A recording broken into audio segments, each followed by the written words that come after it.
Hi everyone, thank you so much for joining us again. Welcome back to our channel. This is the Love is Healing channel, and in this channel we aim to teach you, show you, embody that love is in fact healing, that when we love ourselves we can love others better, and we can integrate, we can have more empathy, we can have open conversations, especially with those that we disagree with the most. And yeah, we aim to have respectful dialogue and open-ended questions, and just, again, building that empathy and those connections with other people, especially those that believe differently from us. Also, we focus on psychoeducation and all things trauma, spirituality, honestly, just what comes up. All right, please like, share, subscribe, and comment if you have any comments on this video. Hi everyone, my name is Magnolia Heaton. I'm a licensed clinical social worker, clinical director, owner of Love is Healing LLC. I have a certification also in integrative mental health and some others, but I feel like those are the most relevant. Today, I want to post a video, and I am kind of prepared. I'm trying to see if I can record it on the fly. Let's see. I'm thinking a lot about the election that's happening in the United States, right? You know, it's funny, sometimes in social media, I watch social media posts, and then I'm like, oh, not everyone's from the United States. Fascinating concept. Anyway, in a true American fashion, huh?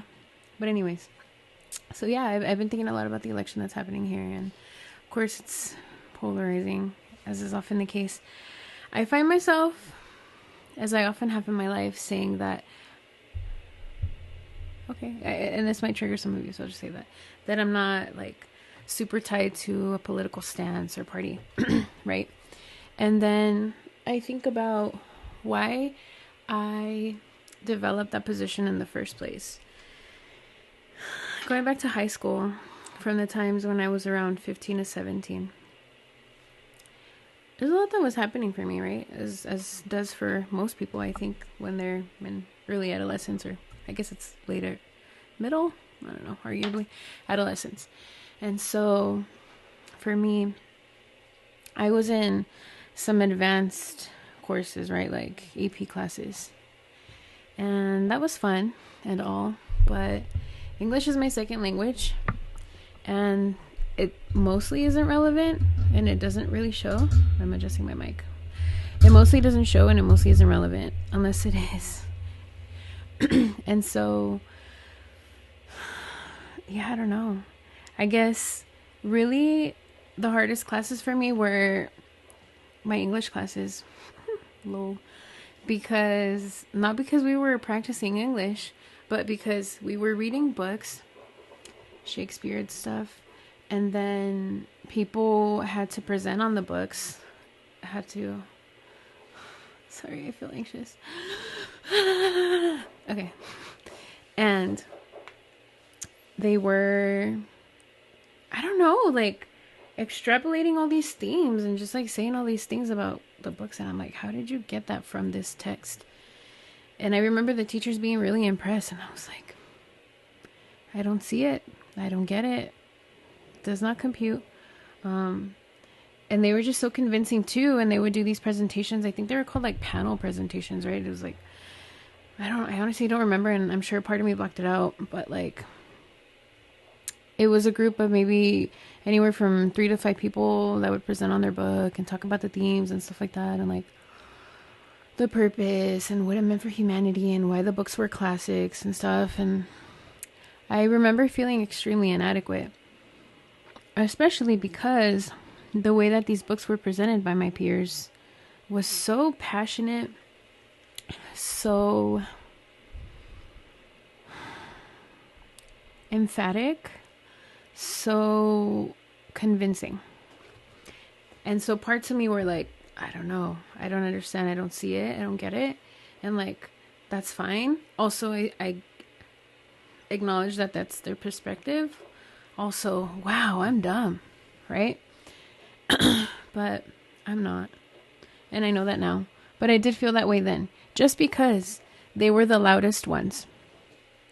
And so, yes, that was AP English, honors English.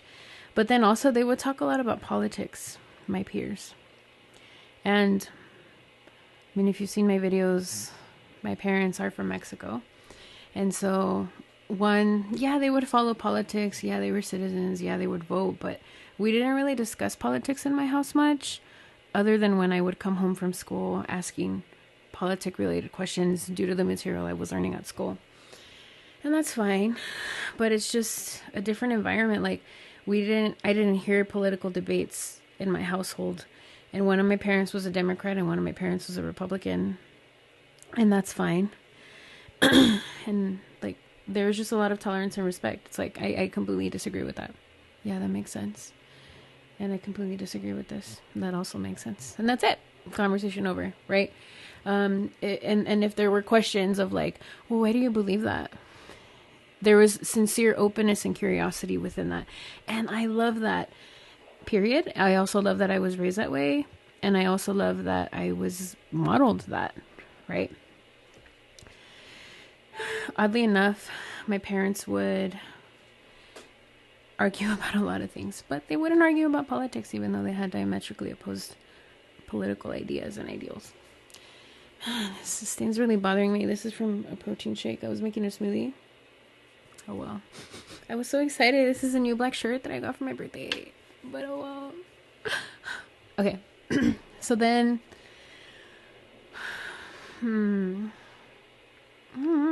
I just remember feeling so dumb back then. I have all this wisdom now, and I've really contemplated and asked myself a bunch of questions, and I've also remained Facebook friends, with a lot of these peers from high school, and I see them now and I'm like, oh, they're still equally opinionated as they were back then. Their views haven't changed much.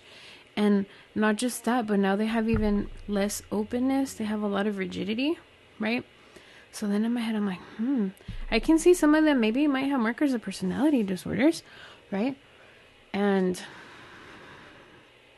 But where else does that come from? I guess is what I'm wondering, which is what the video is about today. So then I'm thinking of the quote. I don't know who it's from. I'm sure you could look it up. But it's, insecurity is loud, confidence is silent. And I believe that. And I'm grateful that I learned that, but I didn't learn that. I mean, I guess my dad kind of taught me that as a kid. He was like, look, dude, the people who speak the loudest and like put on a really big show, they're the most insecure because they need all that extra attention. Do you need all that extra attention? And then I was like, well, I guess I don't. I'm excited. I can be the life of the party, but I don't need to be. Right? And I'm grateful that he taught me that, because that really helped me to discern relational dynamics, I suppose, right? And it really equipped me to be more confident, I'd say, and that I didn't need to overcompensate. So I have some thoughts that I wrote down on my phone that say, the truth speaks for itself. I would say I'm not entirely sure why people feel the need to overcompensate with facts and anger. And these are just some passive thoughts, and then I started thinking about high school and stuff, right? And then I wrote, but upon further reflection, I see it as a trauma response to feeling unheard and invalidated. Why? I say that because, like, why else would you be loud? I look at kids, right? And it's the kids who need to be really loud and act out, who aren't getting enough attention from their caregivers. And so the only way that they do get attention is by acting out. So it's that same dynamic, just dressed differently. Whereas the calm kids are like, hey, mom, can you help me? And the mom's like, yeah. And then everything's fine, right? Or, hey, I'm doing something exciting. Can you look at me? And the mom's like, yeah. And the kid's like, thanks. Right? Quiet. I also see that it comes from having experienced gaslighting in significant relationships, because it's a form of and a flavor of reactive abuse. If you're not listening to me and you gaslight me and you argue against me and you belittle me and things like that, then yeah, at a certain point in time, if I can't leave the relationship or choose not to leave the relationship, whatever kind of relationship, doesn't have to be romantic, then I'm going to start to overcompensate and engage in reactive abuse. Right? And I guess I formed these theories. I'm like, I know a lot about developmental psychology. I love it. It comes naturally to me. But also just observing other people, and then particularly observing these people. I can see the ones who have matured and developed openness and are able to have open discussions and things like that. I can see the ones who were calmer and more open as it was back then in high school. And then I can see the ones who were maybe most opinionated, who haven't changed, as I said, right? So it's just interesting to see that. And I do have this theory that, and I think I mentioned it maybe in a video, but I have this theory that when, I don't know, that whatever personalities we end up having in high school, we kind of end up keeping. Because I haven't really seen it shift much in life, but I don't know, just theory. And so I think my final thoughts are kind of like, it's unfortunate that these things happen, because that type of psychological abuse is extremely harmful, obviously. And therefore, people feel the need to overcompensate. In my experience, at the end of the day, only the truth remains. And there comes a time where all the lies reveal themselves. Which, I don't know why I wrote that. But I think I say that to say, again, in the spirit of our channel, to support people in creating more harmony on earth, right? If you are wanting to create more harmony with people and say they have diametrically opposed ideas, you can be a voice that advocates for, yes, tolerance of each other and respect and openness. But I think really the openness is fairly important. It's probably the most important. All right. Yeah, sure. We can have this conversation, though. I ask that we be open to hearing what other people have to say, and then that we take turns and we can ask questions, and then and see how I'm setting boundaries there. Also, we're not going to interrupt, and we're not going to accuse each other. I think a really big thing that I see with politics in every form and fashion lately is name calling. And when we engage in name calling, I mean, that's not fighting fair. When it comes to politics and religion, I think it's important to notice and acknowledge that you're probably not going to convince someone, because those are really deeply entrenched beliefs. Unless they want to be, right? And I've had that conversation several times, many actually, probably dozens, if not hundreds of times, of like, hey, you're a Democrat and you believe in this. Hey, you're a Republican and you believe in this. Can you tell me a bit more about that position? Like, why do you believe that? Right? Or I'm not familiar with the concept. Can you explain it to me? Or, hey, I've heard these things on the news, but it doesn't really feel fully true. It seems kind of exaggerated. Can you explain your position and what you know about this? And sometimes you'll find that people are really well versed in that, and you'll find other times that they're not, and that's fine. But it's important to ask, and there's different theories of identity development when it comes to developmental psychology, which again I love. And really, I think they all kind of say in adolescence in particular, which I do believe that a lot of people stagnate there. They do walk around with a really adolescent mentality just because they never got the opportunities to age up. They didn't have, just because I feel like that's how society is in general. That's how boomers are. That's how the people before them were and stuff. And so Gen X, millennials, whatever, everyone else kind of doesn't really have the role models. I feel like I see a lot of millennials working on it, and they have succeeded in actually having a lot of maturity, right? That is more adult in nature, which, I mean, I feel like that's debatable. Nonetheless, I know I'm digressing, and I don't know who watches these videos, but whoever watches these videos kind of like, I don't know, it has a lot of energy and evokes that in me. So then, yeah, be the change that you wish to see in the world, right? And be open if you want to be, or I don't know, I'd invite you to, again, fight fair, which means you set the boundaries, you honor the boundaries, you honor the other person. I feel like it's really helpful to write things down too, especially if it's something of importance. And this isn't just with politics, but this is just kind of in general when you're advocating for yourself and you're trying to problem solve. But again, if you're having a conversation around politics, why are you having this conversation around politics? Because more likely than not, you're not trying to convince someone. And if you are trying to convince someone, I'm pretty sure it's more likely than not one-sided.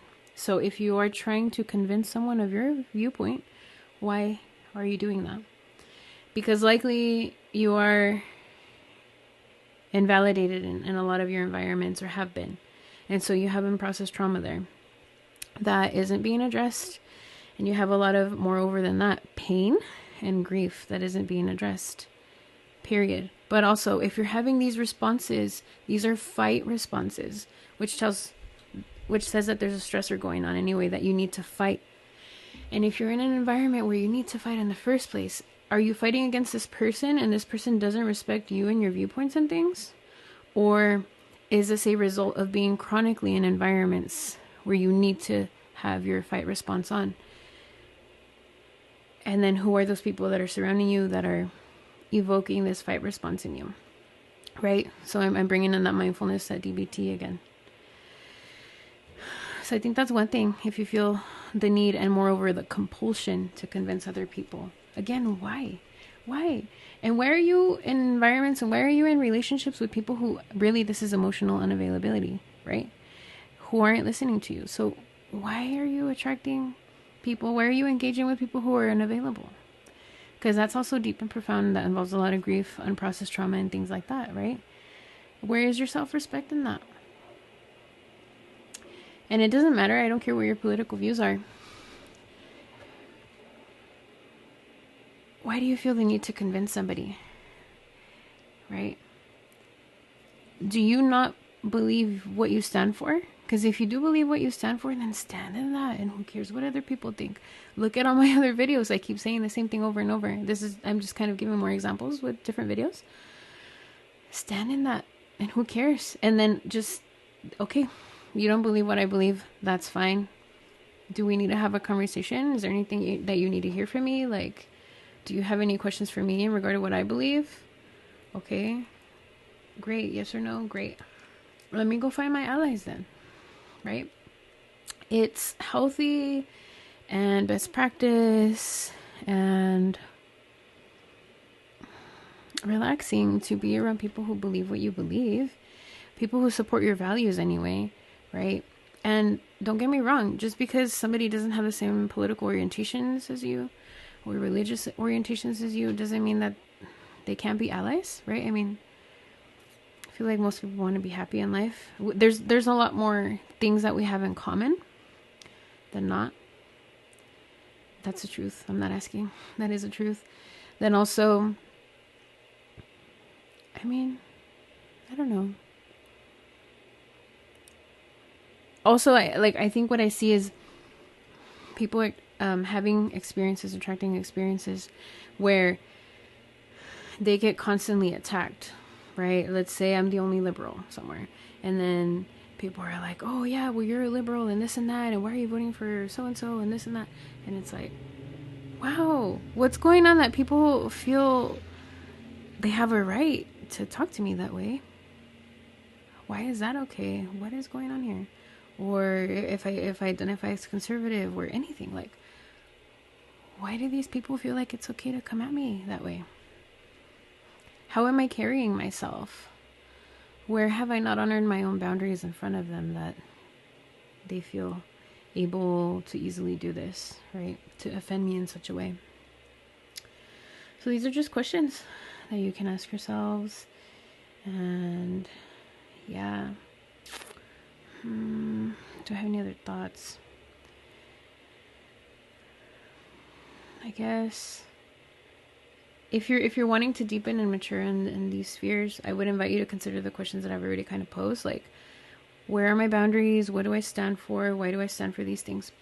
I was going to say this under identity development. A really big thing in regard to these theories of identity development is like you try on different identities and then you question them. Like there's different levels, but questioning your beliefs is healthy, right? And you should. I really encourage you to do so if you're able to find safe spaces and safe people to do that, whether it's therapists or friends or even influencers, and you're just kind of like engaging with their material. That's really important because I feel like, yeah, you can get to know yourself. That's fine. You can journal all day, self-reflect. That's fine. But really, the social component of things gives us a bit of an oomph to that. It really kind of solidifies who we are and things like that. We kind of require that social context because that's how our attachment systems work and that's how our brains are wired. Period. Also, therapists are humans too. And I know, say with my therapist in particular, that work at our agency, I really do my best to process countertransference with them as best I can and help them look at their political stances and stuff like that. I'm able to work with some more than others on that, right? And some are more open and things like that. Others, I don't have as many concerns. But that's from my perspective right now as an administrator.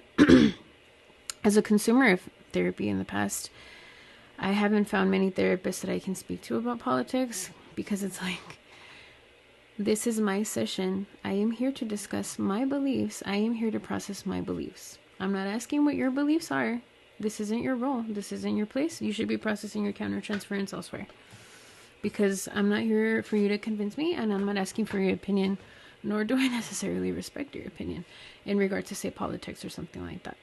And just know that that's a valid stance and viewpoint.